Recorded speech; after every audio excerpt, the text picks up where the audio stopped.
बिस्मिल्लाहिर्रहमानिर्रहीम। अस्सलाम वालेकुम नाज़रीन, यहाँ पर आपको एक अफसोसनाक खबर देते चलें कि डडियाल में कुत्तों की जीत का जश्न शहरी की जान ले गया।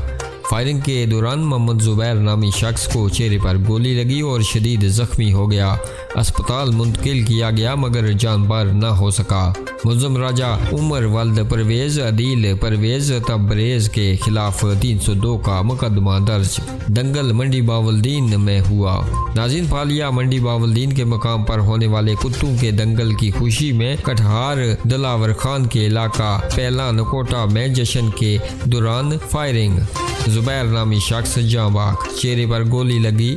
तफसीलात के मुताबिक नकोटा कटहार कुत्तों की लड़ाई की जीत में जश्न मनाया जा रहा था, जिसमें फायरिंग भी की गई। फायरिंग के दौरान मोहम्मद जुबैर नामी शख्स को चेहरे पर गोली लगी और शदीद जख्मी हो गया, जिसके नतीजे में मोहम्मद जुबैर को तहसील हेडक्वार्टर अस्पताल डडियाल लाया गया।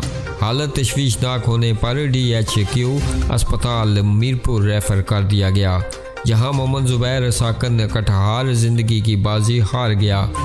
मुल्ज़िमान राजा उमर वल्द परवेज़ अदील परवेज़ तबरेज़ के खिलाफ 302 का मुकदमा दर्ज। नाज़रीन, आप भी अपनी राय का इजहार कीजिएगा इस अफसोसनाक खबर के हवाले से, और मज़ीद खबरों और अपडेट्स के लिए हमारे चैनल को सब्सक्राइब कीजिएगा।